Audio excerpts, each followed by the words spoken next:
2-3 कामं चालू आहेत दादा. आणि दादा मागा म्हणले ती बरोबर आहे. त्या कामाच्या इन्क्वायऱ्या चालू केलेल्या आहेत, बोगस कामं केलेली आहेत त्या मान्यानं. दादा एक गोष्ट तुम्हाला सांगतो, मला काल सकाळी एक 2 गावची लोक आली होती आपल्या मतदारसंघातली. आणि त्या लोकांचं असं म्हणणं होतं की ही 2 गावाला जोडणारा जो रस्ता आहे, ओ पाटील ऐका, म्हणजे भावकीकडे वाटा गेलाय म्हणून सांगतो, त्या 2 गावाला जोडणारा जो 3 किलोमीटरचा रस्ता आहे त्याची 2दा टेंडर झाली, त्याची 2दा टेंडर झाली, त्याची 2दा बिलं निघाली आणि रस्ता झाला नाही. त्यांनी एवढा मोठा बंच आणून दिला दादा. मी म्हणलं 19 फेब्रुवारीला महाराष्ट्राच्या विधानसभेचं अधिवेशन आहे.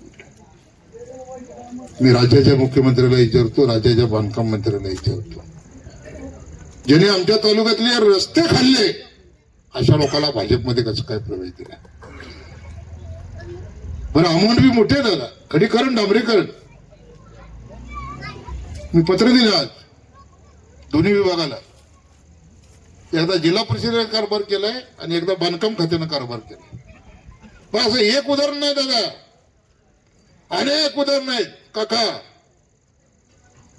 त्या जेलमध्ये अर्धे अधिकारी जेलमध्ये बसवावे लागतील आणि अर्धे ठेकेदार जेलमध्ये बसवावे लागतील, अशी परिस्थिती आहे. ही जी तुम्हाला म्हणजे तुम्हाला धक्का बसला दादा मला. आणि त्याच गावात आपली परवा सभा झाली, तिथून ते 5 किलोमीटरवरती गाव आहे. म्हणजे कशा पद्धतीनं या मोहोळ तालुक्यामध्ये भ्रष्टाचार झाला. आणि तुमची भावकी आमच्यावर आरोप करते की हा तालुका 30 वर्ष मागा गेला. अरे रस्ता तू खाल्लं, टेंडर केली, बिलं खाल्ली आणि रस्ते केलं नाही. तू जर रस्ता करत होता तर हा तालुका मागा जात होता का काका? म्हणजे इतकं निर्लज्ज उत्तर त्या कुरुलच्या सभेत माझे आमदार राजन पाटलांनी दिलं. आणि उद्या त्या मी चवी गावामध्ये उद्या सकाळी 11 वाजता माझ्या शुभास्ते उद्या ज्याला त्याचा नारळ फुटतो दादा, प्रशांत परिचारक भेट त्या कार्यक्रमाला माझ्या बरोबर. तब्बल दादा आपण 2 कोटी रुपये त्या चवे गावामध्ये दिले. प्रत्येक गावामध्ये आपण निधी देण्याचं काम करतोय. कदाचित मी हिप्पर गेला 10 लाख रुपये दिले असतील काका, पण येणाऱ्या पुढच्या काळामध्ये व्याजा मधला सहित व्याज सहित तुमची सगळी परतफेड केली जाईल, लक्षात ठेवा. 10 लाखावरती आपण समाधान मानणार नाही, तर हिप्परगाच्या आपल्या गावाच्या सर्वांगीण विकासासाठी जे जे तुम्ही सांगाल, 2 ताई आमच्या सरपंच आहेत त्यांनीही सांगावं, आपण कुठल्याही गोष्टीमध्ये निधीच्या बाबतीमध्ये कमी पडणार नाही. आपण काम करणारा माणूस आहे काका. फक्त काम करणारा माणूस असला ना तर मंत्रालय पुरवणारा माणूस पाहिजे. ताई मी मंत्रालय पुरवणारा माणूस आहे, हा असं हल्लं पाहिजे मंत्रालय. आणि आपल्या मोहोळकडे कसं काय येईल? मग ते पाण्याचे रस्ते असतील, कसा निधी आणायचा मला माहिती ना. मी निधी आणतो ताई आणि प्रत्येक गावाला निधी देतो. तो कसा आला, काय आला आपल्याला माहित आहे. शेवटी मुंबईला जाताना खंडाळ्या घाटातून ते लोणावळ्याच्या घाटातून जावं लागते, काय आकाशानं जावं लागते आपल्याला. पण निधी आणतो, कामं करतो. काका तुमच्या सुद्धा उत्तरमध्ये प्रचंड मोठ्या प्रमाणामध्ये आपण कामं आता चालू केलेली आहेत. तुम्ही सांगितली ती बी केलेली आहेत. दलित वस्तीमध्ये कामं आपण केलेली आहेत, आता चालू केलेली आहेत. काही कामं जे कालच्या पावसामध्ये प्रचंड मोठी हानी दादा झाली होती, त्याच्यामध्ये 1-2 गाव आहेत, त्याही गावाला आपण निधी ताबडतोब मंजूर करून त्याही गावाच्या विकासासाठी आपण करतोय. तुमचा आमदार स्वस्त बसत नाही. कुठलं का खातं असं ना, त्या खात्याकडून या मतदारसंघासाठी आपल्या सर्वसामान्य लोकांसाठी, सर्वसामान्य माणसाचं जीवनमान उंच झालं पाहिजे, उंचावलं पाहिजे. त्याच्यासाठी जे जे मला करता येईल ते सगळे प्रयत्न करून ते कामं आणून ती कामं चालू केली तर गावाचा विकास होतो. आणि विकासाबाबतीत मी कुठेही कमी पडणार नाही, अधिक वेळ आता घेणार नाही आपला. काका विविध गटातून उभारलेले आहेत, उमेश दादा माझं बी सांगणं आहे, आता आमदार म्हणून माझंही तुम्हाला ऐकावं लागेल. आपल्या ताई तुझं नाव काय? काजल जगताप यांना दादा काका बरोबर या गाण्यातनं पंचायत समितीला आपल्याला उभं करायचे. आणि आजच त्यांना हे दोन्ही उमेदवार, आता तिसरा अजून कोण जोडीदार ते काका ठरवतील.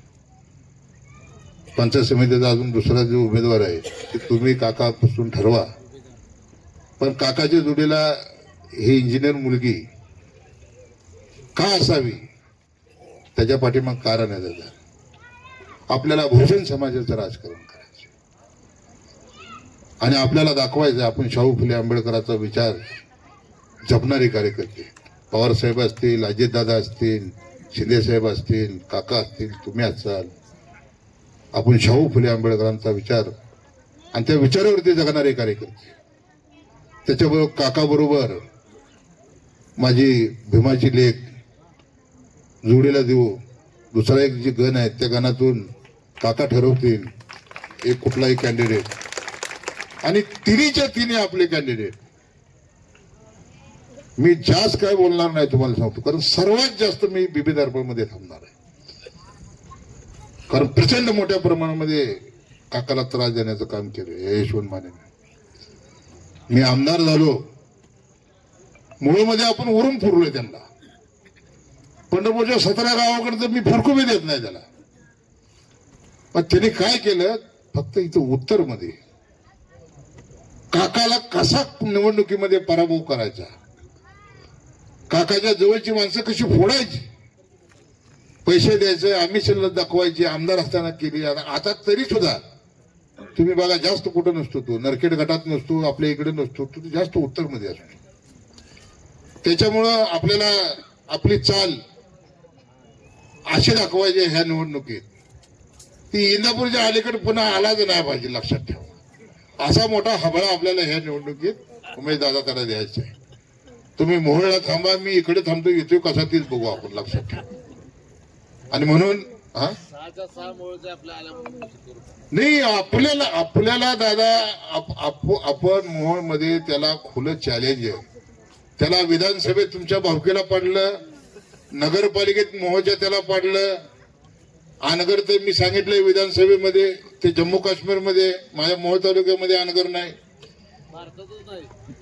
हा, मग ते माझ्या मतदारसंघात असलं असतं तर माझी कुठली बी आई बहिणी जाऊन फॉर्म भरले असतील निवडणुकीचा. तर 76 पोलीस घेऊन जावं लागले त्या महिलेला. मग ते जम्मू काश्मीरमध्येच आहे ना. त्याच्यामुळं दादा आपल्याला ही निवडणूक तुम्ही मोहोळमध्ये गुंतला, नरखेड कुरुलच्या नदी लागून तुम्ही इकडे दुर्लक्ष करू नका बीबी दर्पणकड. आणि उत्तरला बी आपल्याला तेवढंच लक्ष द्यायचं, लक्षात ठेवा.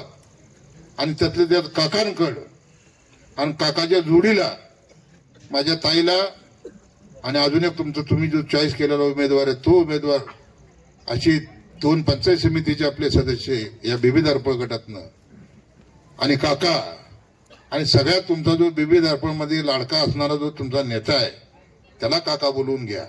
आपल्या दादाला म्हणतो, कोण आहे लाडका नेता माहिती आहे ना तुम्हाला? हा, अजिबात वळवळ केली नाही पाहिजे. आपल्या वरातीतच